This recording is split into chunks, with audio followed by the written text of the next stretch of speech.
بسم الله إن الحمد لله نحمده ونستعينه ونستغفره ونعوذ بالله من شرور أنفسنا ومن سيئات أعمالنا من يهد الله فلا مضل له ومن يضلل فلا هادي له أشهد أن لا إله إلا الله وحده لا شريك له وأشهد أن محمدا عبده ورسوله أما بعد فإن خير الحديث كتاب الله وخير الهدي هدي محمد صلى الله عليه وسلم وشر الأمور محدثاتها وكل محدثة بدعة وكل بدعة ضلالة وكل ضلالة في النار السلام عليكم ورحمة الله وبركاته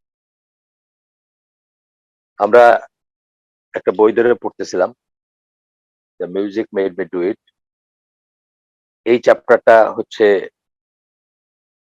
যে চ্যাপ্টারটা আমরা এখন আছি সেটা হচ্ছে আপনার মিউজিক অ্যান্ড সোসাইটি। এটা ৭ নাম্বার চ্যাপ্টার। তারপরে আর একটা চ্যাপ্টার আছে, প্রপার চ্যাপ্টার একটা আছে। সেই চ্যাপ্টারটার পরে আমাদের কনক্লুশন আছে এবং বইটা শেষ হয়ে যাবে ইনশাআল্লাহ। আশা করতেছি আর আজকে সহ আর ২ সপ্তাহ আরেক সপ্তাহ আরকি। আজকের পরে আরেক সপ্তাহতে ইনশাআল্লাহ শেষ হয়ে যাবে। তারপরে আমরা নতুন একটা কিছুর আয়োজন করব, জানাই দিব আপনাদেরকে সেটা কি, বা আগে বাকি জানাবো কি বই, সেটা অন্য একটা বই ধরবো আমরা। এখানে আমরা পড়তেছিলাম যে কিভাবে এই সমস্ত মিউজিক বা মিউজিক বা গান বাজনা, নাচ গান ইত্যাদিতে জড়িত হয়ে কিভাবে মানে জাতিসমূহের ভিতরে করাপশন ঢুকছে বা জাতিসমূহ অথর্ব হয়ে গেছে। মুসলিম নেশনস যদি ওই পুরা জাতি যদি নাও বলি, কিন্তু যে সমস্ত পকেট গুলা অথবা যে সমস্ত রাষ্ট্রগুলা অথবা যে সমস্ত মুসলিম, এইটা তো আপনার প্রথম খলিফাদের সময়টার পরে তো seat of power different different ছিল অনেক সময়। একটা এসে সবসময় যে ছিল এমন কোনো কথা না। যেমন ধরেন আব্বাসী এবং উমাইয়াদ, তাদের স্পেনে উমাইয়াদদের ছিল, বাগদাদে বা ইরাক কেন্দ্রিক আব্বাসীয়দের ছিল, সাম্রাজ্য ছিল। এরপরে ধরেন ইন্ডিয়া ছিল। তো এখানে কিভাবে সেগুলো ধ্বংস হয়ে গেছে বা কিভাবে সেগুলো অথর্ব হয়ে গেছে সেটা বলতে গিয়ে গতদিন আমরা পড়ছি দিল্লির কথা। নাদির শাহ যখন দিল্লি আক্রমণ করেন ১৭৩৯ খ্রিস্টাব্দের কথা। আজকে আরেকটা পড়বো আমরা, যে ওয়াজিদ আলী শাহ বলে একজন, তিনি মুসলিম রুলার অফ ওধ, মানে স্টেট ইন ইন্ডিয়া। একটা ইন্ডিয়া একটা ইন্ডিয়া আপনি জানেন যে অনেক, যেমন ধরেন হায়দ্রাবাদ ছিল, মহীশূর ছিল, এরকম এরকম আহ মানে পকেট পকেট জায়গা ছিল যেগুলাতে মুসলিমরা রাজত্ব করতেন বা মুসলিমদের রাজত্ব ছিল বা রাজ্য ছিল। সেগুলা ব্রিটিশরা পর্যায়ক্রমে দখল করছে বা তাদেরকে এই করছে। এবং ইভেন স্বাধীনতার মানে ইন্ডিয়া পাকিস্তান স্বাধীনতার পরেও হায়দ্রাবাদ কিন্তু আলাদা একটা দেশ ছিল। সেটা নেহেরু আহ নানা রকম ফন্দি করে সেটাকে দখল করে নিছেন। যাই হোক, কথা হচ্ছে যে এই ওয়াজিদ আলী শাহ যার কথা বলতেছেন, ১৮২৭ থেকে ১৮৮৭ পর্যন্ত তার লাইফ স্প্যান। উনি এসেছিলেন আপনার ওধ বলে একটা ই, সেটার শাসক ছিলেন। এবং তিনি গান বাজনার প্রতি খুবই ছিলেন, মানে খুবই অনুরক্ত ছিলেন, গান বাজনা খুব পছন্দ করতেন। নিজের তাম্বরিন হচ্ছে অনেকটা ওই যে ঝুনঝুনি মার্কা একটা দেখতে জিনিস, ঝুনঝুনি মার্কা দেখতে, এবং এক সাইডে একটা ড্রামের থাকে, একই সাথে ড্রাম এবং একটা ঝুনঝুনি গোল থাকে আর কি, হ্যান্ড ড্রাম বলে এটাকে আর কি। যাই হোক, নিজে নিজে সেটা বাজাতেন। এবং যখন টায়ার্ড হইতেন তখন তার প্রাইম মিনিস্টার, তার নাম হচ্ছে নাকি আলী, তাকে সেটা বাজাইতে দিতেন। মানে সিনটেক্স চিন্তা করেন যে একজন শাসক, সে বাজনা বাজাইতেছেন। এরপরে যা হয়েছে, ৩১ জানুয়ারি ১৮৫৬ সাল ব্রিটিশরা সেই রাজ্যটা দখল করে নেয় এবং ওয়াজিদ আলী শাহকে পাঠায়, কারাগারে পাঠায়। যেখানে বাকি সময়টা তার কাটে। তো এখানে একটা কবিতার আরবি কবিতার একটা ২ উনি ইংলিশে বলতেছেন। ইংলিশে এখানে এই লেখক করছেন। সেটা হচ্ছে "When a father plays the drum, don't blame his children for dancing." বাবা যদি ঢোল বাজায় অথবা তবলা বাজায় বা যাই হোক ওই ধরনের জিনিস, তাহলে বাচ্চারা তার ছেলেরা বা তার বাচ্চারা বা তার সন্তানরা যদি নাচে তাদেরকে দোষ দিও না। মিনিং হচ্ছে যখন লিডারশিপই এরকম হয় তখন তাদের প্রজারা আর কি হবে? একই জিনিস এই বাগদাদে যখন মঙ্গলরা করে, মঙ্গলরা যখন অ্যাটাক করে এবং বাগদাদে যখন আপনার গণহত্যাই বলি আমি, গণহত্যা করে বা নির্বিচারে মুসলিমদেরকে হত্যা করে। সেই সময়কার শাসক গোষ্ঠী যারা ছিলেন তারাও এরকম ছিলেন আরকি। নাচে গানে খুব ছিলেন বা আরাম আয়েশে খুব ব্যস্ত ছিলেন। তাদেরকে যুদ্ধের জন্য বের করা যায় নাই বা যুদ্ধ করতে তারা রিলাক্টেন্ট ছিলেন। যেই সুবাদে ধরেন মানে অপমানজনক পরিণতি হয়েছিল মুসলিমদের ওখানে। খুবই কলঙ্ক বা কলঙ্কিত অধ্যায় আরকি সেটা। আচ্ছা। এরপরে বলতেছেন যে সিঙ্গার্স যারা এবং মিউজিশিয়ান যারা সিঙ্গার্স এবং মিউজিশিয়ান একটু আলাদা করলেন কেন? সুরকার বা মিউজিকের সাথে জড়িত যারা কম্পোজার মানে ওয়েস্টার্ন ওয়ার্লড এ কম্পোজার বলে। কম্পোজাররা খুব ইম্পোর্টেন্ট। যেকোনো একটা অর্কেস্ট্রা বা যারা একসাথে হয়তো ১০০ জনকে করে, তাদেরকে অ্যা একজন কম্পোজার থাকেন তিনি তাদেরকে করেন। তাদেরকে গাইড করেন বা তাদেরকে অ্যা শৃঙ্খলাবদ্ধভাবে করেন কে কোনটা বাজাবে, কতটুকু বাজাবে ইত্যাদি আরকি। যাই হোক। তো আ এইজন্য বলতেছেন যে মিউজিশিয়ান, সিঙ্গার্স এবং মিউজিশিয়ান একটু আলাদা করে বলতেছেন। যারা যারা তওবা না করে মারা গেছেন তাদের কথা বলতেছেন। আমরা এটা পুরাটা পড়ব না। শুধু পড়বো ওই আ মানে টুকরা জিনিসগুলা পড়বো বা হাইলাইটেড ব্যাপারগুলো পড়বো। Their self-destructive lifestyles include abuse মানে কি হইতো তারা মানে এইসব মিউজিশিয়ান বা গায়কদের কি হইতো? মানে সেলফ ডিস্ট্রাকটিভ কেন বলতেছেন? মানে কতগুলা জিনিস নিজেকে নষ্ট করে অথবা ধরেন সেলফ গভর্নিং মানে এটা করলে এটা হবে। আপনি জানেন যে এই পরিণতি হবে। মানে এটার জন্য কোনো বাইরের কোনো এজেন্সি লাগে না। নিজের ভিতর থেকে এটা হবে, এই পরিণতি হবে সেটা বোঝাইতে বলতেছেন আরকি। যে এই লাইফস্টাইল বলতেছেন যে ইনক্লুড অ্যাবিউজ অফ নার্কোটিক্স মানে ড্রাগ ব্যবহার করা বা ড্রাগ অপব্যবহার করা রাদার। সেক্সুয়াল আ পারমিসিভনেস মানে যেটাকে আমরা লুচ্চামি বলি অথবা চরিত্রহীনতা বলি, ব্যভিচারী জীবনযাপন বলি যেটা সেটা। অ্যালকোহলিজম, অ্যালকোহলিজম মানে মদে বা আ মদ জাতীয় জিনিসে আসক্তি। ড্রাগ আর এটাকে একটু আলাদা করে বলতেছেন, একটু আলাদাও এমনিতেও। তারপরে নিহিলিজম বা নাইলিজম ২ টাই বলা হয়। নিহিলিজমও বলা হয়, নাইলিজমও বলা হয়।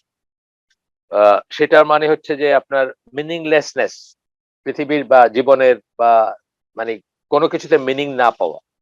অন্তঃশ্বাস শূন্যতা, অর্থহীনতা ইত্যাদি বলতে পারেন। হেডোনিজম, হেডোনিজম হচ্ছে আপনার প্লেজার, সুখানুভূতি যদি বলি।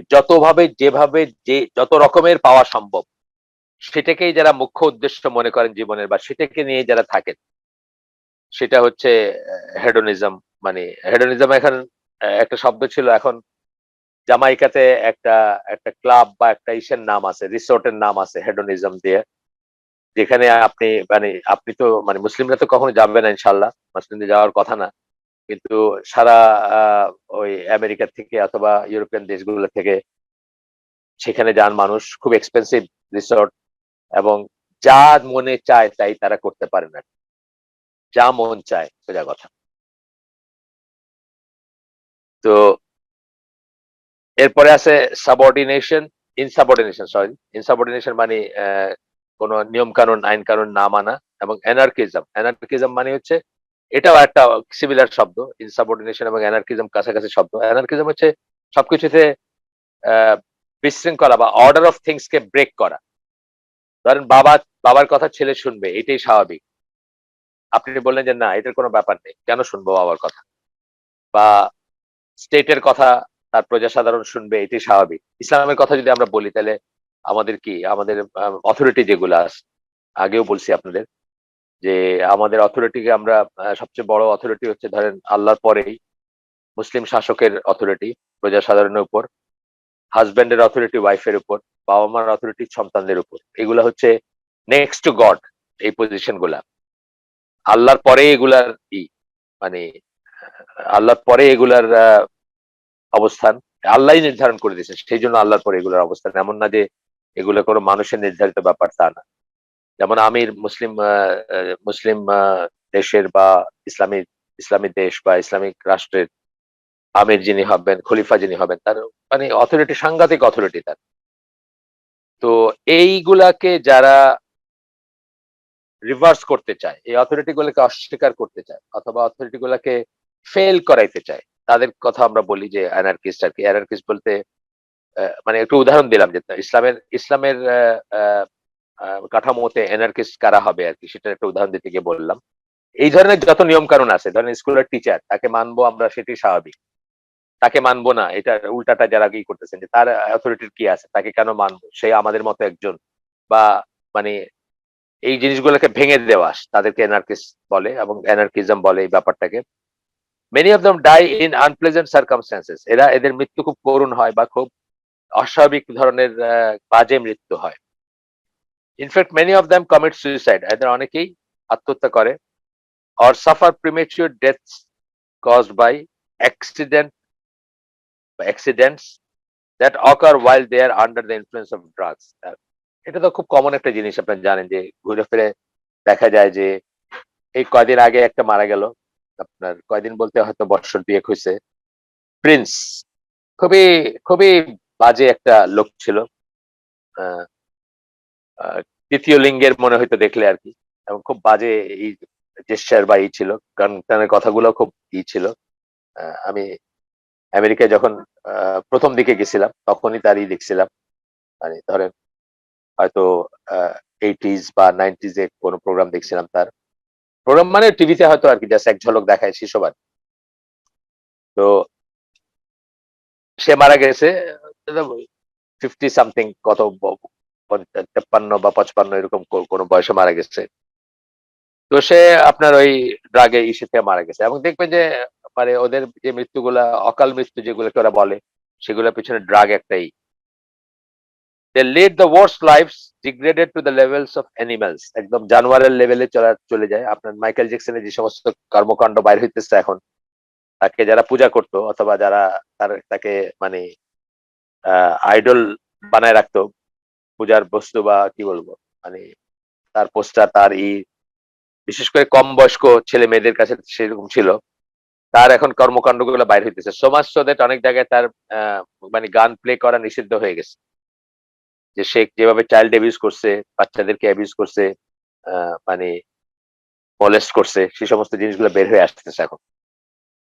তো বলতেছেন অ্যানিমেল, এই যে বললেন যে লেভেলস অফ অ্যানিমেলস, মানে জানোয়ারের পর্যায়ে চলে যায়। মাইকেল জ্যাকসনের এই পড়লে, কর্মকাণ্ড পড়লে আপনাদের সেটাই মনে হবে।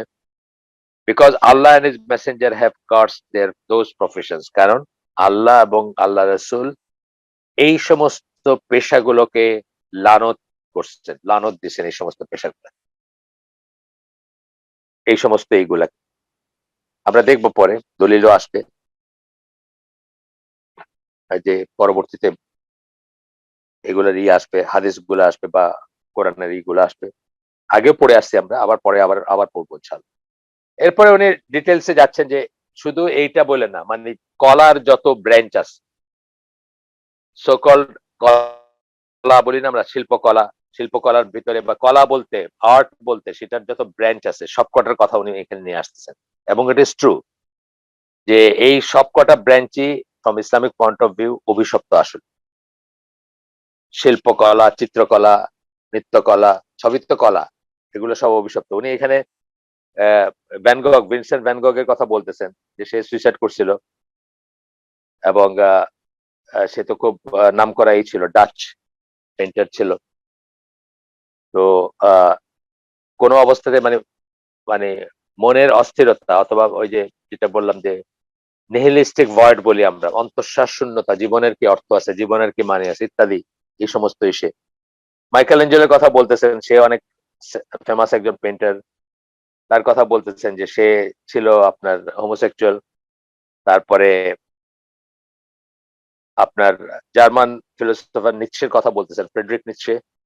ফ্রেডরিক নিৎসের আপনি জানেন যে আল্লাহকে মৃত ঘোষণা করছে সে, নজবিল্লাহ, গডকে, তার গডকে আর কি মৃত ঘোষণা করছে। এবং সে বলছে যে যদি বেঁচেও থাকে, যদি থেকেও থাকে গড, এটাও বলছে। মানে অনেকটা ঠিক এথিস্ট বলা যায় না, অ্যাগনোস্টিকই বলা যায়, বা তার নিজস্ব একটা ফিলোসফি ছিল, যাই হোক।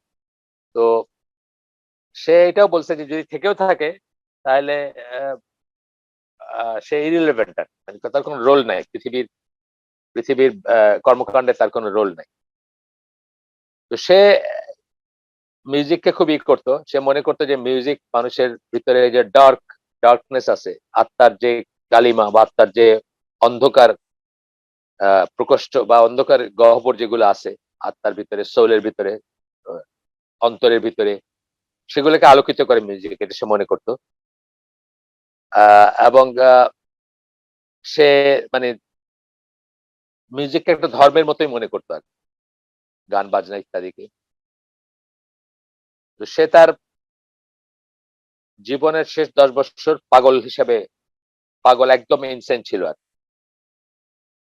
নিচ্ছে। however died in 1900 after remaining permanently insane for the last 10 years of his life.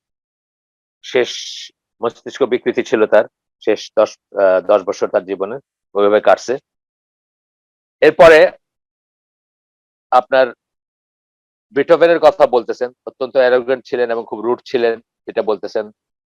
এবং অনেক রোমান্টিক অ্যাটাচমেন্ট ছিল, কিন্তু কোনোটাই করেন নাই, মানে কোনোটাই ক্লিক করে নাই তার লাইফে। এবং বিয়ে শাদী করেন নাই। মানে এই লেখক যেটা চাচ্ছেন, বলতে চাচ্ছেন, সেটা হচ্ছে এদের অ্যাবনর্মাল লাইফস্টাইল। এটা আমাদের দেশে আমরা দেখি, বাইরে অত অত বাইরে যাওয়ার দরকার নেই। আমাদের দেশে যারা নামি দামি নায়িকা গায়িকা বা নায়ক গায়ক, তাদের লাইফটা আমরা দেখতেছি কি। আর ওদের ওইগুলো তো হলো মানে সারা দুনিয়ায় যাদের চিনে তাদের কথা বলতেছেন আর কি। তারপরে বলতেছেন যে মোজার্টের কথা বলতেছেন যে 35 বছর বয়সে মারা গেছেন। এলভিস প্রিসলির কথা বলতেছেন যে সেও মানে তো একজন আইডল আর কি। আইডল বলতে মূর্তি যেটাকে বলে, যেটা আইডল। এখন এখন বাংলাদেশি আইডল, ইন্ডিয়ান আইডল শুনতেছেন না কথাগুলা, এই কথাগুলো অনেক আগে থেকে আছে।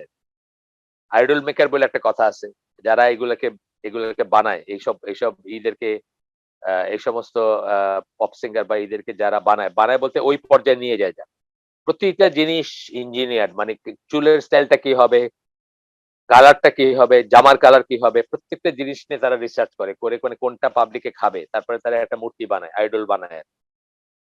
সেই লোক মারা গেছে যখন আমি দেখছি, তার এই ডকুমেন্টারি দেখছি, তার মারা যাওয়ার পরে মানুষ মানে কি করে সে মরে আর কি, মানে সে তো মরার কথা না, মানে মানুষ পারলে নিজে মরে যায় আর কি, সে মরছে দেখে, এরকম এরকম তার ভক্তরা ছিল আর কি। তো সেও মানে ড্রাগের ই থেকে, মানে ওভারডোজ অফ ড্রাগ বা ওই মাদকাসক্ত, মাদক দ্রব্য এক্সেস ইসের থেকে মারা গেছে। তারপরে আরো ইসের কথা বলতেছেন, একটা লম্বা লিস্ট আছে, আমি আর সবকটা পড়লাম না। যেমন জিমি হেন্ড্রিক্স এর নাম আছে, গিটারিস্ট ছিলেন, বাহাতে বাহাতি গিটারিস্ট, খুব নাম করা। বা এই ধরনের আরো যারা মারা গেছেন বা সুইসাইড করছেন অথবা অ্যাবনর্মাল ই ছিল তাদের সব। তারপরে বলতেছেন ওয়াই ইজ দিস সো, কেন এরকম কেন হচ্ছে বা কেন হয়। তারপরে বলতেছেন যে the reason for the corrupt lives and the tragic premature deaths of many singers and artists is that Allah and His Messenger have prohibited all such professions which spread vice and corruption in the society. যে সমস্ত profession, যে সমস্ত পেশা সমাজে পাপ ছড়ায় বা সমাজে সমাজকে করাপ্ট করে, সমাজে খারাপ, সমাজকে খারাপ দিকে নিয়ে যায়, এর ভিতর ডেফিনেটলি নাচ, গান, প্রস্টিটিউশন, তারপরে নাটক, সিনেমা সবই আসবে এগুলোর ভিতরে, যেগুলো থেকে মানুষ বিপদগামী হয়। এখানে কোরআনে একটা আয়াত কোট করতেছেন, সূরা নূরের 19 নম্বর আয়াত। এখানে আল্লাহ বলতেছেন, indeed those who like that immorality should be spread ব্র্যাকেটে বলছেন অল অর পাবলিসাইজ। যারা পছন্দ করে যে নৈতিকতা বিরুদ্ধ ব্যাপার-স্যাপার স্প্রেড করবে, ছড়াবে। অফকোর্স যে গান গায় সে তো চায় যে তার গানটা পপুলার হোক। যে নাটক করে তো সে চায় যে তার নাটকটা সেগুলো ছড়াক। সবাই তো চায় ছড়াক। আমরা যারা দাওয়াতি কাজ করি তারা যেরকম চাই যে আমাদের আ আমাদের চেষ্টাটা বা আমাদের আরো ছড়াক বা আমাদের মাধ্যমে যারা কিছুটা আ মানে শিখবে তারা যেন আর অন্যখানে পৌঁছায় দেয়। একই ব্যাপার গান বাজনার ব্যাপারেও। গান বাজনা, সিনেমা, নাটক সবকিছুর ব্যাপারে একই। এবং এটা দেশ থেকে দেশে যায়। শুধুমাত্র যে নিজের দেশের ভিতর থাকে তা না। যেমন হলিউডে সেই কোথায় লস এঞ্জেলসে একটা সিনেমা প্রডিউস হয়। তারপরে স্টার সিনেপ্লেক্স আপনার কি বলে? ওই বসুন্ধরা সিটিতে স্টার সিনেপ্লেক্সে দেখবেন আপনি বড় করে আসছে যে এটা এইভাবে আ এতদিন আগের ছবি বা এত হিট বা এত এরকম হইছে। এত, এত মানুষ দেখছে বা বক্স অফিস হিট ইত্যাদি দিয়ে সেটাকে অ্যাডভার্টাইজ করা হয়। ওইখানে যারা এ করাপশন ছড়াইতে চায়, তাদের যারা অনুসারী এই দেশে আসছে, তারা করাপশন ছড়াইতে এই দেশে নিয়ে আসে ওগুলা। যাই হোক। এরপরে আল্লাহ বলতেছেন, "Among those who have believed will have a painful punishment." এটা পার্টিকুলারলি মানে ছড়াইতে চায় কাদের ভিতরে? যারা বিশ্বাসী তাদের ভিতরে। "Will have a painful punishment in this world and the hereafter." এই দুনিয়াতেও তাদের জিল্লতি থাকবে, পেইনফুল পানিশমেন্ট থাকবে, অপদস্থ হবে তারা এবং আখিরাতেও হবে। And Allah knows and you don't know. আল্লাহ জানেন এবং তোমরা জানো না। অর্থাৎ কিভাবে হবে সেটা আল্লাহ জানেন, তোমরা জানো না। এটা আমাদের দেশে বেশি দূরে যাওয়ার দরকার নেই। আমাদের দেশে যারা কলার সাথে আছেন তাদের তাদের জীবনগুলো আমরা দেখলেই বুঝি বা তাদের দিকে তাকায় দেখলেই বুঝি। আনফরচুনেটলি আমরা যে জেনারেশন আমাদের যে জেনারেশন বা আমাদের পরেরও কিছু সময় ধরে এখন হয়তো সেরকম না। এখন হয়তো একটা প্র্যাকটিসিং মুসলিম ফ্যামিলির ঘরে হারমোনিয়াম থাকবে না। বা বাচ্চাকে ওই ছায়ানট অথবা বুলবুল ললিতকলা একাডেমিতে নিয়ে যাবেন না। ইসের জন্য মানে হাতেখড়ি দেওয়ানোর জন্য, হাতেখড়ি মানে নাচ অথবা গানে করার জন্য, ইন্ট্রোডিউস করার জন্য অথবা কোনো আর্ট স্কুলে নিয়ে যাবেন না। এখনকার যারা প্র্যাকটিসিং মুসলিম তারা হয়তো নিবেন না। কিন্তু ইন জেনারেল আমাদের জেনারেশন বা আমাদের পরের জেনারেশন বা এখনো হয়তো আছে। এখনো সেগুলো থাকার কথা। না থাকার তো কোনো কারণ নাই। যে এইসব এর ভিতরে একটু থাকাটাকে মনে করা হয়তো যে এরা সফিস্টিকেটেড বা পরিশীলিত পরিবার, আলোকপ্রাপ্ত পরিবার বা এরা শিক্ষিত পরিবার বা এরা আ মানে আ উচ্চ মেধা সম্পন্ন intellectuals যদি বলি আমি বা intelligentsia তাদের অংশ এটা মনে করা হইতো। এখন হয়তো হয়। কিন্তু এট লিস্ট যারা প্র্যাকটিসিং মুসলিম এই হালাকা যারা শুনতেছেন আজকে তারা নিশ্চয়ই অ্যা এই ধরনের বোধ নাই তাদের বা তারা আমি মোটামুটি নিশ্চিত যে তাদের ভিতরে এই জিনিসগুলো নাই। তো এরপরে বলতেছেন যে এই যে করাপশন এর সিডাকটিভ আর্ট অ্যান্ড মিউজিক দিয়ে যারা করাপশন এর বীজ বপন করতে চান, তারা আসলে নিজেদেরই ক্ষতি করেন, অন্যের না। মানে প্রাথমিকভাবে ক্ষতিটা নিজেদের করেন। They chose they choose to forget their creator and lord. তারা বেছে নেন কোন পন্থা, এমন পন্থা বা এমন পথ যেখানে তারা তাদের তাদের ক্রিয়েটর, তাদের সৃষ্টিকর্তা এবং তাদের প্রভু, লর্ড বা প্রতিপালক তাকে ভোলার ব্যাপারটা তারা চুজ করে নেন। অর্থাৎ তাকে ভুলে অন্য জিনিসে ইন্ডালজ হন তারা। So Allah makes them forget their own self. তখন আল্লাহ তাদের তাদের নিজেদেরকে ভুলায় দেন। নিজেদের নফসকে ভুলায় দেন। অর্থাৎ নিজেদের নফসকে ভুলানোর কথাটার ইম্পোর্ট কি? বা এটার ইমপ্লিকেশন কি? যে আপনি কেন আসছেন?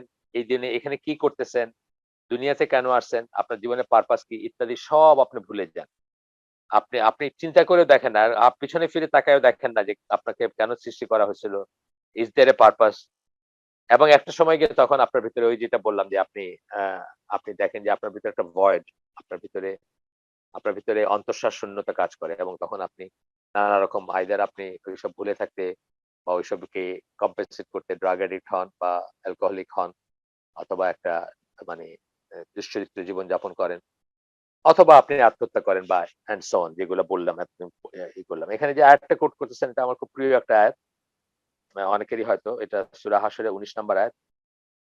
ওয়ালা তাকুনু কাল্লাযিনা নাসুল্লাহা ফাআনসাহুম আনফুসাহুম উলাইকা হুমুল ফাসিকুন। এটা আপনার বলতেছেন and don't be like those আর তাদের মতো হইও না। who forget আল্লাহ, যারা আল্লাহকে ভুলে যান। এবং and he made them forget themselves এবং তখন আল্লাহ তাদের নিজেদেরকে ভুলায় দেন। নিজেদেরকে ভুলানো মানে কি? এই যে বললাম যেগুলা যে সে কেন আসছে, কোথায় যাবে, তার লাইফের পারপাস কি, সে তার সময়টা কিসে কাটাচ্ছে, কোথায় ইনভেস্ট করতেছে। মানে জীবনটার সময় সম্পদ শ্রম মেধা ৪ টা ফর্মে আল্লাহ নিয়ামত দেন। সেই নিয়ামত গুলাকে সে কোথায় ইনভেস্ট করতেছে, এখানেই কি শেষ করে দিচ্ছে বা ওইগুলা কি হিসাব করতেছে বা ওইগুলার কি কোনো অ্যাকাউন্টেবিলিটি আছে তার কাছে? এগুলো সব ভুলে যায় সে। Those are defiantly disobedient. তারা হচ্ছে ফাসিকুন। উলাইকা হুমুল ফাসিকুন। তো সূরা হাশরের ১৯ নাম্বার আয়াত আপনারা দেখে নিন তাফসীর সহ, খুব চমৎকার একটা আয়াত।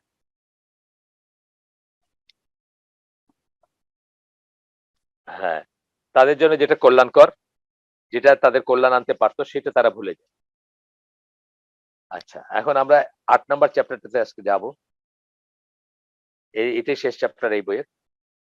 এটা শেষ হওয়ার পরে আমরা শুধু কনক্লুশন আছে ২-৪ পৃষ্ঠা। সেটা করে আমাদের বইটা শেষ হয়ে যাবে ইনশাআল্লাহ। আগামী দিন শেষ হবে, আজকে যদি নাও হয়। এই চ্যাপ্টারটার হচ্ছে "It is never too late. Inspiring stories from history" মানে কখনোই মৃত্যু আসা পর্যন্ত, মৃত্যুর ফেরেশতা দেখা পর্যন্ত যারা আমরা যতটুকু পাপে অথবা অনাচারে বা অবিচারে ডুবে আছি, এই মুহূর্তে যদি আমরা চাই তাহলে এটাও লেট না। যার বয়স ৭০ তার জন্য লেট না, যার বয়স ১৭ তার জন্য লেট না। বাট তওবার কথাটা মনে আসার সাথে, সাথে করে ফেলা উচিত এবং সিনসিয়ারলি করা উচিত। এইজন্য যে কালকের দিনটা আপনি দেখবেন এমন কোন নিশ্চয়তা নেই। সেই সেন্সে আরকি যত ASAP করা উচিত তওবা। যখনই আপনার মনে আসবে যে আমি তো ঠিক রাস্তার উপর নাই বা আমি তো ঠিক করতেছি না বা আমি তো ঠিক জায়গায় নাই। তখন আপনি দেরি করবেন না বা ডিলে করবেন না তওবাটা। এটাই বলতেছি আরকি এখানে। বা আমরা এটাই বলে থাকি। এখানে অস্কার ওয়াইল্ড তার একটা দিছেন। তার একটা উদ্ধৃতি দিছেন। "The only difference between the saint and the sinner is that saint has a past and every sinner has a future." মানে সেন্ট যিনি, সাধু যিনি, তার একটা পাস্ট আছে। যে পাস্টটা তাকে এখানে নিয়ে আসছে। অতীতের কর্মকাণ্ড তাকে এই জায়গায় নিয়ে আসছে। যে উনি এখন সাধু বা মানে আ সাধু বলতে মানে উন্নত চরিত্রের অধিকারী বা আর the sinner has a future মানে সিনারের তো পাস্ট নাই। কারণ পাস্টটা তো তার কলঙ্কে ভরা অথবা মানে কালো অধ্যায়। কিন্তু তার একটা ফিউচার আছে। অর্থাৎ ফিউচারের দিকে সে তাকাইতেই পারে। এটা ইসলামিক মানে ইসলামিক পয়েন্ট অফ ভিউ থেকে উনি এই কোটেশনটা দিছেন যে এরকম আরকি। যে আমরা এই মুহূর্তে যদি চাই এটা ইটস নেভার টু লেট। আমাদের যে লেট হয়ে গেছে তা না। আমরা আজকেই চেঞ্জ করতে পারি, আজকে তওবা করতে পারি, আজকে ফিরে আসতে পারি। সেটার কথা বলতেছে না। তো এখানে বলতেছেন যে কোরআনের একটা স্টাইল হচ্ছে অনেক গল্পের মাধ্যমে, যে গল্পগুলো সত্য গল্প এবং যে গল্পগুলা আ মিসাল এবং গল্প ২ টার ভিতরে একটু আলাদা জিনিস বলতেছে কিন্তু। কতগুলো আছে মিসাল বা কতগুলা অ্যানালজি আল্লাহ দেখাইছেন বা কতগুলা তুলনা করে দেখাইছেন যে এটা এরকম। যেমন ধরেন আ বৃষ্টির পানি পড়লে একটা একটা আ ক্ষেত সেখানে রেডিলি আপনার সবুজ হয়। এগুলো হচ্ছে মিসাল। আর কতগুলো আছে স্টোরি, কাসাস যেটা কোরআনের ল্যাঙ্গুয়েজে। স্টোরি যেমন ধরেন ইউসুফ আলাইহিস সালামের গল্পটা বা মুসা আলাইহিস সালামের গল্পগুলা বা এই ধরনের আরো অনেক, অনেক আছে যেগুলা। তো এগুলাকে আল্লাহ আল্লাহ ব্যবহার করছেন অ্যা মানুষকে খুব ইজিলি বোঝানোর জন্য বা মানুষকে খুব ইজিলি কমিউনিকেট করার জন্য। আমাদের আমরা যে ছোট ছিলাম তখন আমাদের নানি-দাদিরা আমাদেরকে গল্প শোনাইতেন। সেই গল্পগুলোর মাধ্যমে বেশ অ্যা অ্যাপারেন্টলি বা আ অন্য ভাষায় বললে আমরা হয়তো একটা জিনিস কম্প্রিহেন্ড করতে নাও পারতাম। সেই জিনিসগুলা গল্পের মাধ্যমে আমাদেরকে বোঝাইছেন এবং আমরা জিনিসগুলো খুব সহজেই বুঝে গেছি। ছোট, ছোট গল্প বা খুব, খুব সিম্পল গল্প যেগুলো প্রচলিত আছে এই দেশে অথবা আদারওয়াইজ সেগুলোর মাধ্যমে আমাদেরকে অনেক, অনেক ডিপ মিনিং এর কিছু জিনিসপত্র বোঝাইছেন এবং আমরা সেটা বুঝছি। কোরআনের স্টাইলটা আল্লাহ এই স্টাইলটা মানে আল্লাহরই করা স্টাইল, চুজ করা স্টাইল। যে স্টোরির মাধ্যমে আল্লাহ আমাদেরকে অনেক কিছু বোঝাইছেন। আরেকটা হচ্ছে যে মানে এই স্টোরি গুলা কিন্তু হিস্ট্রির অংশ। যে স্টোরি গুলা বলতেছে যেমন ইউসুফ আলাইহিস সালাম, মুসা আলাইহিস সালাম, ঈসা আলাইহিস সালাম এগুলা একদিকে যেমন স্টোরি আরেকদিকে ইতিহাসের অংশ। সৃষ্টির ইতিহাস শুরু থেকে নিয়ে এই পর্যন্ত সেটার অংশ। এখানে একটা আয়াত কোট করতেছেন সূরা আরাফ ১৭৬ নম্বর আয়াত। যেখানে আল্লাহ বলতেছেন, "so relate the stories that perhaps they will give thought." মানে গল্পগুলা বলো তাদেরকে। তারা হয়তো এগুলো নিয়ে চিন্তা করবে। আসলে তো রিফ্লেক্ট করা, চিন্তা করা এটাই এইসব গল্পগুলার উদ্দেশ্য যে আ কি, কি সিচুয়েশন এ তারা নবীরা বা আদারওয়াইজ যাদের কথা বলছেন।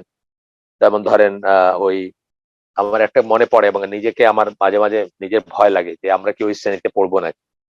আজকাল সবাই এই যে ডিসেম্বর মাস আসছে সবাই পাগলের মতো ঢাকা থেকে বাইর হইয়া রিসোর্ট-টিসোর্ট এ চলে যায়। সব রিসোর্ট গুলা সব ইগুলা সো কল্ড রিসোর্ট এবং এই ইগুলা সব আপনার মানে জায়গা পাওয়া যায় না। টিকেট পাওয়া যায় না এসে। আমি আমার গ্রামের বাড়িতে আসছি। এটা তো আমাদের ট্র্যাডিশনালি আমাদের জন্মের পর থেকে আমরা দেখতেছি। আমাদের বাবা-মারা ছুটিতে অবকাশ পাইলে আত্মীয়র কাছে যাইতো, গ্রামে যাইতো, নিজের মানুষদের কাছে যাইতো, তাদের সাথে সময় কাটাতো। এটা এক ধরনের। এটার কথা আমি বলতেছি না ঠিক।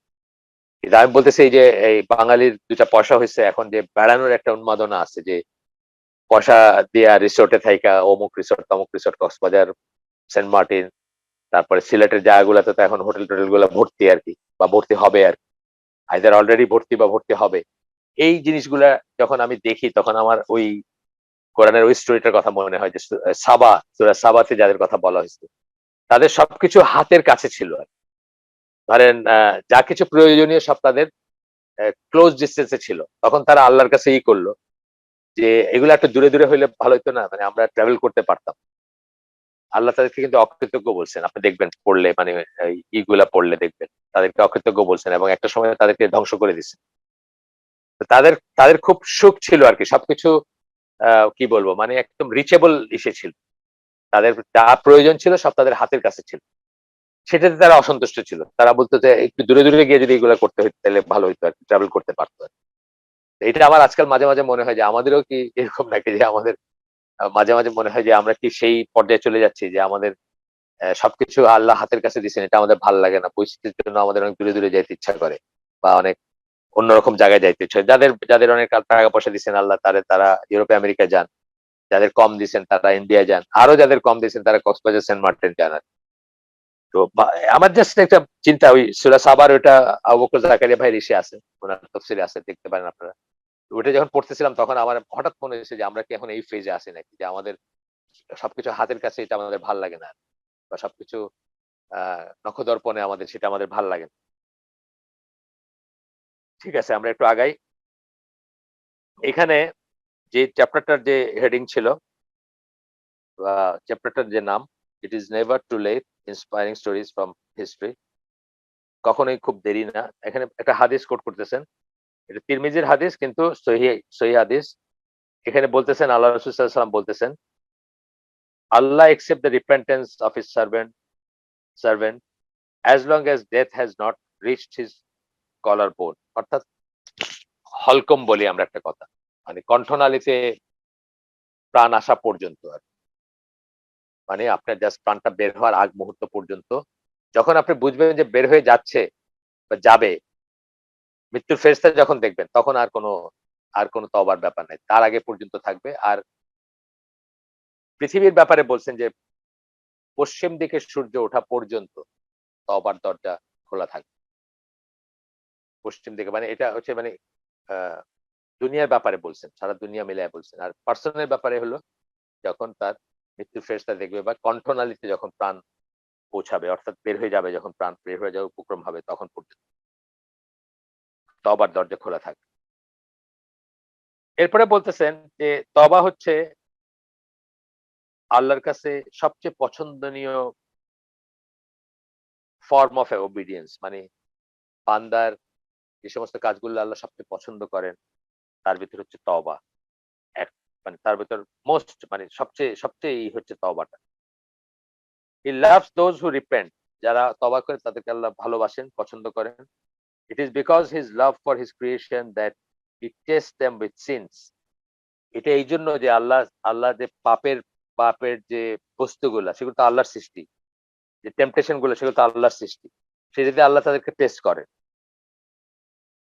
এবং সেই টেস্টের পরে যদি কেউ ফেল করার পরে যখন সে ফিরে আসে অথবা যখন সে রিয়ালাইজ করে যে এটা সে ভুল করছে, আল্লাহ তখন সেই ব্যাপারটাকে খুব পছন্দ করেন। এমন একটা হাদিস আছে না যে যদি কোনো কোনো গুনাহ না করত কোন একটা পপুলেশন বা কোন একটা জনগোষ্ঠী, তাহলে আল্লাহ তাদেরকে ধ্বংস করে দিতেন। ধ্বংস করে দিয়ে এমন তাদের জায়গায় এমন জনগোষ্ঠী নিয়ে আসতেন যারা গুনাহ করবে এবং তারপর পরে আল্লাহর কাছে মাফ চাবে বা তওবা করবে। তার মানে আমাদেরকে আমরা যে পারফেক্ট হয়ে যাবো একদিনে এটা কিন্তু আল্লাহ চান না। আমরা এসব ট্রায়ালস এন্ড ট্রিবিউলেশন এর ভিতর দিয়ে যাবো এবং আমরা যে যুদ্ধ করব বা সংগ্রাম করব এগুলার এগেইনস্ট এ, টেম্পটেশন এর এগেইনস্ট এ। হয়তো কখনো আমাদের পদস্খলন হবে, হওয়াটাই স্বাভাবিক এবং তারপরে আমরা আনটিল আনলেস আমরা ডিভাইনলি প্রটেক্টেড নবী রাসূলদের মতো সাধারণ মানুষ যারা আমরা তাদের পদস্খলন হবে, কোথাও আমরা ভুল করব, কোথাও কোনো গুনাহ করব এবং তারপরে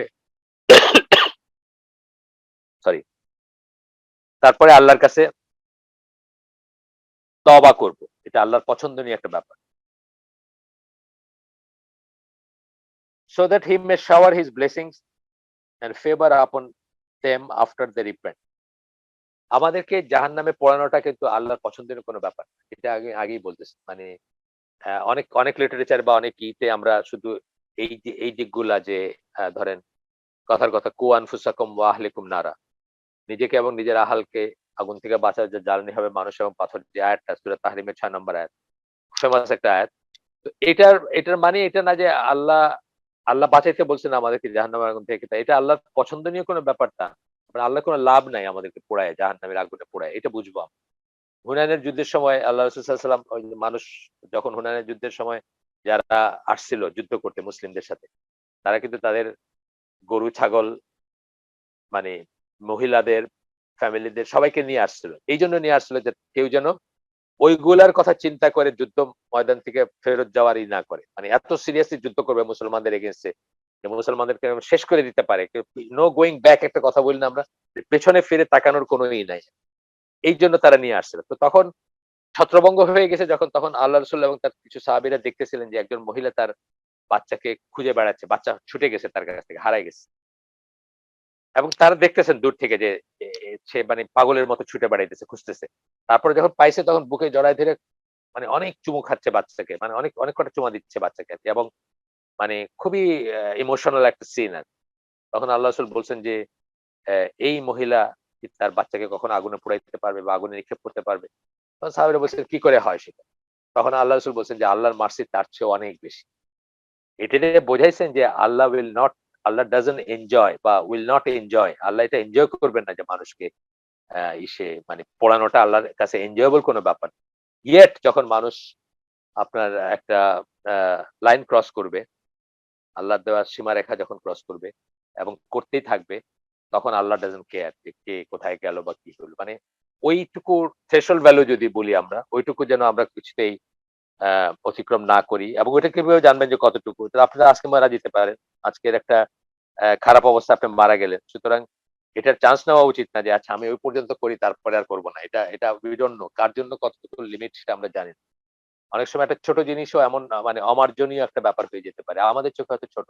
আপনারা ওই গল্পটা জানেন না যে ওই যে একটা একটা শহর থেকে আরেকটা শহরের গেটওয়েতে যাবেন আরকি। মানে কোন একটা বর্ডারে থাকে না যে একটা শহরের আ গেট আরকি। এই গেট দিয়ে পার হয়ে অন্য শহরে বা অন্য জায়গায় যাইতে হবে। তো ওইখানে একটা মূর্তি বা কিছু ছিল যার জন্য এটা ইসরায়েলিদের গল্প আরকি। যার জন্য ওইখানে যারা ছিল এটার রক্ষণাবেক্ষণ করতো তারা বলছে যে এখানে কিছু একটা করে দিয়ে সাদাকা মানে তাদের সাদাকা যেটা আরকি মূর্তির সাদাকা। সেটা করে দিয়ে যাইতে হবে নাইলে এখান দিয়ে কেউ যাইতে পারবে না। তখন উনারা বলছেন যারা ২ জন যাচ্ছিলেন আরকি। ওরা বলছে যে আমাদের তো কিছু নাই, দেওয়ার মতো কিছু নাই। তখন ওরা বলছে যে একটা মাছি হইলেও আ এখানে উৎসর্গ করে যাওয়ার। তো একজন একটা ধরে একটা মাছি ওখানে উৎসর্গ করছে করে সেই ওইটা দিয়ে পার হইছে। আরেকজন এখানে বলছেন, "না, আমি তাও করব না।" উনি ফেরত আসছেন। তো যিনি পার হইছেন উনি জাহান্নামী হইলেন আরকি। মানে এটার স্টোরিটার মোরাল হচ্ছে এটা। যে খুবই ছোট জিনিস অ্যাপারেন্টলি তার কাছে মনে হচ্ছে ইনসিগনিফিক্যান্ট। কি আসে যে একটা মাছি মাইরা এখানে দিয়ে গেলাম। কিন্তু তিনি কি করলেন আসলে একটা বড় ধরনের কম্প্রোমাইজ করলেন। যে একটা দেবতা হোক বা কি বলবো মানে মূর্তি হোক বা তাগুত যেটাকে আমরা বলি আল্লাহ ছাড়া বাকি যা কিছুর উপাসনা করা হয়, সেটাকে সেটার কাছে সেটাকে উনি এক ধরনের মেনে নিলেন। অলবিট একটা মাছি দিয়ে হোক, সেটার ইটা একটা একটা সুবিধার জন্য তিনি তার কাছে কম্প্রোমাইজ করলেন বা সেটার কাছে কম্প্রোমাইজ করলেন। এটা হচ্ছে এই স্টোরির মোরাল আরকি। তো আ এইজন্য যে আমরা কখন লাইন ক্রস করতেছি আমরা হয়তো বুঝবোই না। সেইজন্য আমরা যে গুনাহ করব বা করতে থাকবো আমি সেটা বলতেছি না। কিন্তু বলতেছি যে আল্লাহর মার্সি অনেকই অনেক অনেক বেশি 99% 99 কাউন্ট তার কাছে 1% মার্সির সৃষ্টির ভিতরে আল্লাহ দিছেন, ডিস্ট্রিবিউট করে দিছেন। যার গুণে ওই মা তার বাচ্চাকে পাওয়ার পরে ঐরকম করতেছে আরকি। সুতরাং আল্লাহর মার্সি যেমনই আল্লাহর wrath ও সেরকম অ্যাবসোলিউট। wrath মানে গজব যেটাকে আমরা বলি, রাগ যেটা, ক্রোধ যেটা। মানুষের রাগের সাথে এটা করবে না। মানুষের রাগ কিন্তু ধরেন মা ছেলের উপর রাগ করছে, ছেলে আইসা খুব আ মিষ্টি, মিষ্টি কিছু কথা বললে ভুইলা গিয়ে আবার তারে ভাত খাওয়াইতেছে। কিন্তু আল্লাহর রাগটা সেরকম না। রাগটা অ্যাবসোলিউট। সেটা আমরা কখনো কল্পনা করব না যে আমরা সেটা অর্জন করতেছি। ইনশাআল্লাহ আমরা সেটা থেকে আ বেঁচে থাকার চেষ্টা করব, তওবা করব এবং যেটা আমরা বলি যে আ স্কলাররা বলেন যে এই আশা, ভালোবাসা এবং ভয় আল্লাহর ব্যাপারে। এই ৩ টাকে একটা ট্রায়াঙ্গল হিসেবে বলেন স্কলার। এবং বলেন যে এটা একটা সমবাহু ত্রিভুজের মতো হবে। অর্থাৎ ৩ টা বাহু ব্যালেন্সড হবে। কোন দিকে যেন ইমব্যালেন্স না হয়। এটা যেকোনো একটা বেশি হইলে আপনি একটা বিপদ মানে একটা ডিজাস্টার এর মুখোমুখি হইতে পারেন বা একটা বিপজ্জনক পরিণতিতে পৌঁছাতে পারেন। আ যেমন ধরেন ভয় বেশি হইলে আপনি মার, কাট করবেন যে খারেজি যাদের কথা আমরা বলি। তারা কি? তারা সবসময় ভীতিটাকেই প্রাধান্য দেয়। ভয়টাকেই প্রাধান্য দেয়। এবং কথায় মানুষকে কাফের বলে, একে মাইরা ফেলো, ওরে কাইটা ফেলো, এটা একটা ইত্যাদি গেল। আবার মার্সি যদি খুব বেশি হয়, সেটা সেটা যদি আপনি মনে করেন যে মানে আ মার্সি মার্সির চিন্তাটা যদি আপনার মাথায় বেশি থাকে যে আল্লাহ তো আমাদেরকে ভালোবাসেন। আমরাও আল্লাহকে ভালোবাসি। আল্লাহর ভালোবাসায় আ is enough আরকি। আর কিছু ওইটা মানে আল্লাহর ভালোবাসা এমনই যে আমার কখনো কিছু মানে জিসাস লাভস আরকি খ্রিস্টানদের যেটা। যে আল্লাহ ভালোবাসা এমনই যে আমি যাই করি না কেন আল্লাহ আমাকে মাফ করে দিবেন। তাইলেও আপনি ধ্বংস হয়ে যাবেন, তাই না? তাইলেও ধ্বংস হয়ে যাবে। ব্যালেন্স থাকতে হবে। আমরা আশা করব যে আল্লাহ আমাদেরকে মাফ করে দিবেন। আমরা ভয় করব যে আমরা শাস্তি পাইতেও পারি। এবং আল্লাহ ভালোবাসেন ঠিকই আছে কিন্তু সেই ভালোবাসার একটা লিমিট আছে বা কন্ডিশনাল ভালোবাসা, আনকন্ডিশনাল না। আমরা যদি লাইন ক্রস করি তাহলে আল্লাহর গজব আমাদের উপর পতিত হবে এবং তখন আর কিছুতেই কোনো কাজ আসবে না। মানুষের রাগের মতো না আল্লাহর রাগটা। এটা আমরা মনে রাখবো বা এটা বোঝার ব্যাপার আছে, চিন্তার ব্যাপার আছে। এরপরে ২ টা আয়াত কোট করতেছেন সূরা জুমার ৫৩ নম্বর আয়াত 53 আল্লাহ বলতেছেন, "সে" কুল দিয়ে শুরু আরকি। রাসূলকে বলতেছেন। তারপরে বাকি কথাটা আল্লাহর। "O my servants who have transgressed against themselves" আমার বান্দারা যারা আল্লাহ তার বান্দাদের উদ্দেশ্যে বলতেছেন এই কথাটা রাসূলকে বলতেছেন কোট করতে। আমার বান্দারা যারা সীমালঙ্ঘন করছে, নিজেদের নিজেদের বিরুদ্ধে সীমালঙ্ঘন করছে। নিজেদের বিরুদ্ধে সীমালঙ্ঘন করা মানে জুলুম করছে এক কথা। নিজেদের উপর জুলুম করছে। তাই না? নিজেদের উপর মানুষ জুলুম করে না, মানুষ জুলুম করে নিজেদের উপর।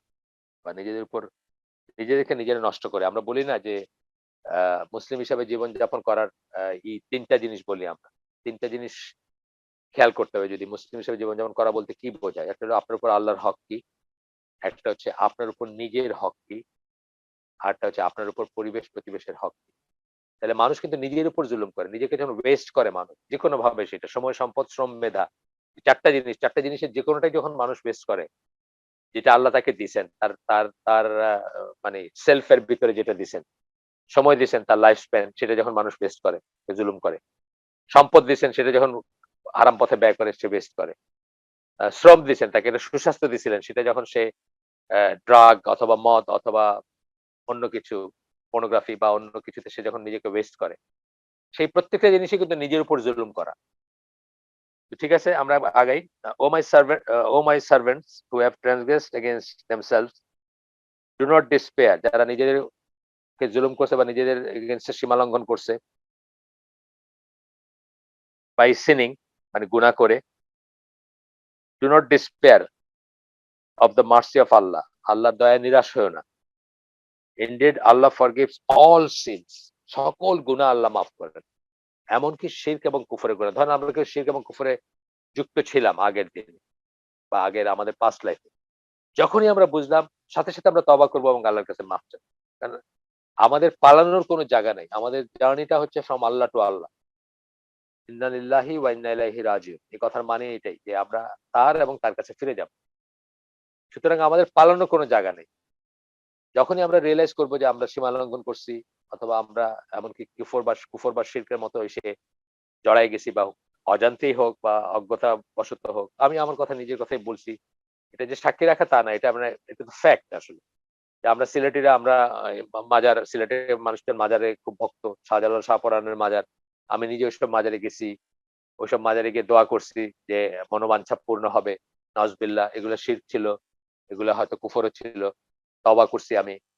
আল্লাহর কাছে মাফ চাইছি এবং আমি আশা করি আল্লাহ আমাকে মাফ করে দিবে। আমি তো আর ওইটাতে ফিরে যাই নাই কখনো। ফিরে যাব না ইনশাআল্লাহ। Indeed it is he who is forgiving the merciful আল্লাহ বলতেছেন যে আল্লাহ ক্ষমাশীল, আল্লাহ দয়ালু ইত্যাদি। কথাগুলো গফুরুর রহিম বলছেন লাস্টে। আরেকটা আয়াত পড়বো আমরা। সূরা তাহরিমের ৮ নাম্বার আয়াত। সূরা তাহরিমের ৬ নাম্বার আয়াতটা আমরা একটু আগে কোট করছি। সূরা তাহরিমের ৮ নাম্বার আয়াতটা আমরা দেখব। আল্লাহ বলতেছেন, "O you who have believed, হে বিশ্বাসীগণ, repent to Allah with sincere repentance." Sincere তওবা সহকারে তওবা করা আল্লাহর কাছে। তওবার মিনিং কিন্তু ফিরে আসা। ফিরে আসা, টার্ন টু আল্লাহ। আল্লাহর দিকে ফিরে আসা। মুখটা অন্যদিকে ছিল ঘুরানো। এ আমার আমার মানে চেহারাটা অন্যদিকে ঘোরানো ছিল বা আমার আমার ডিরেকশনটা অন্যদিকে ছিল। আল্লাহর দিকে ছিল না। আমি সেটাকে আল্লাহর দিকে ফিরে এলাম। এটা একটা প্রাইমারি মিনিং তওবার। To turn to Allah. আচ্ছা। Repent to Allah with sincere repentance. Sincerely আল্লাহর দিকে ফিরে আসো বা তওবা করো আল্লাহর কাছে। Perhaps your lord will remove from you your misdeeds. অপকর্ম যেগুলো করছো আল্লাহ হয়তো তোমাদের পারহ্যাপস মানে মানে হিসেবে আশা করা যায় সেন্সে বলতেছে। আশা করা যায় যে আল্লাহ তোমাদের থেকে তোমাদের মিসডিড গুলাকে বা তোমাদের গুনাহ খাতা অথবা তোমাদের দোষ ত্রুটি গুলাকে করে দিবেন, রিমুভ করে দিবেন। And admit you into gardens beneath which rivers flow এবং তোমাদেরকে জান্নাতে প্রবেশ করাবে।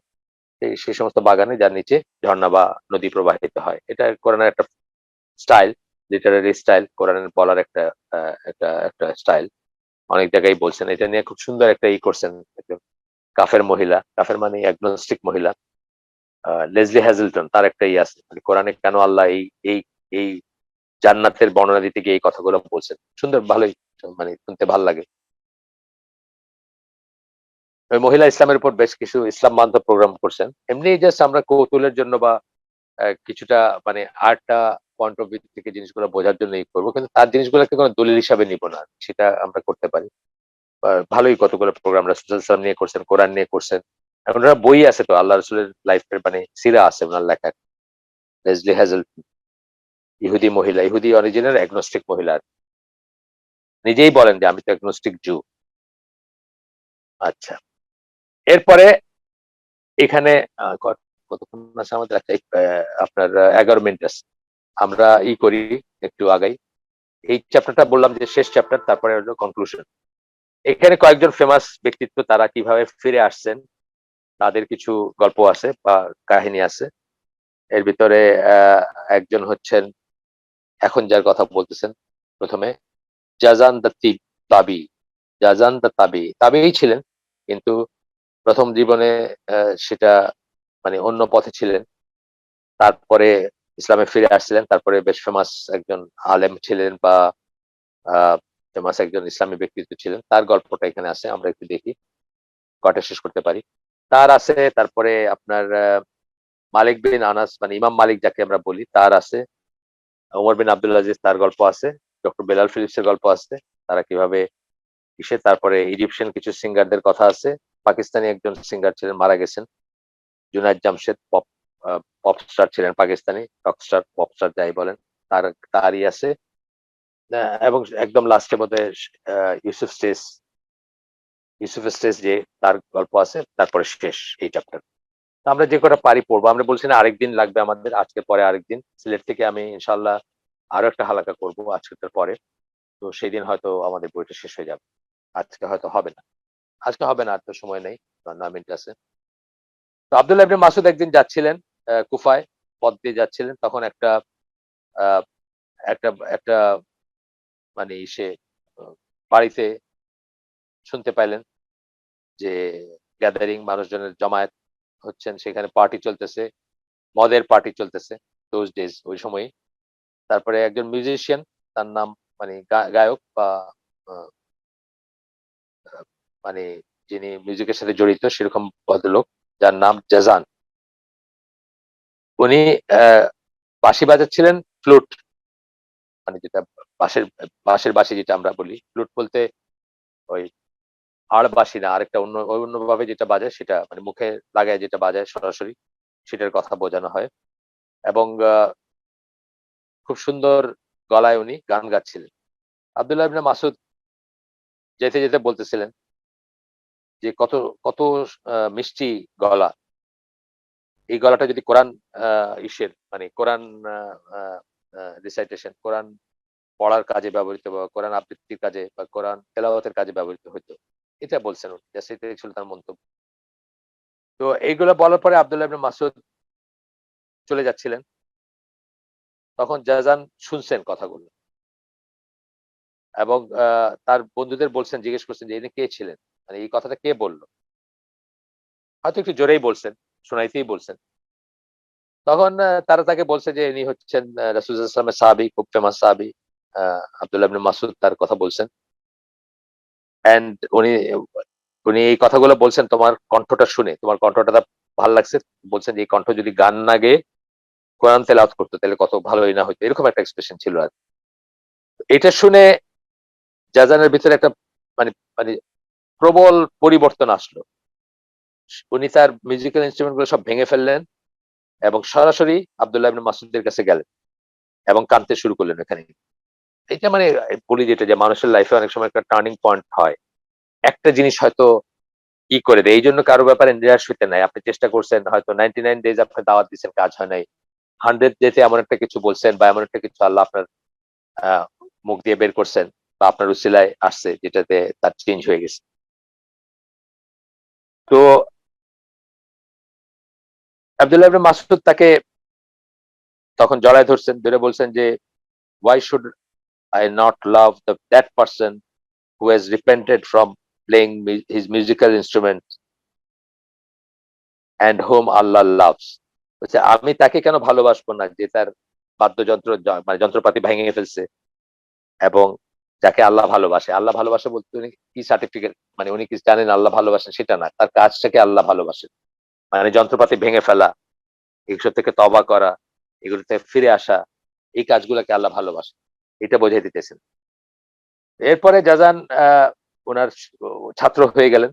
আব্দুল্লাহ ইবনে মাসউদের ছাত্র হয়ে গেলেন এবং কোরআন শিখলেন এবং ইসলামী জ্ঞান শিখলেন। তার ছাত্র হিসাবে শিখলেন আরকি। দিন শিক্ষা করলেন। Later on তারপরে he became an Islamic scholar and an authority of his age in the Islamic sciences. তারপরে উনি একজন অথরিটি হয়ে যান তার সময়কার একজন অথরিটি হন। আচ্ছা। এরপরে মালিক বিন আনাসের গল্প। সেটা মালিক বিন আনাসের আ উনার বাবার নাম ছিল আনাস, বুঝতেই পারতেছি আমরা। উনি কবুতর, পায়রা নিয়ে খেলাধুলা করতেন।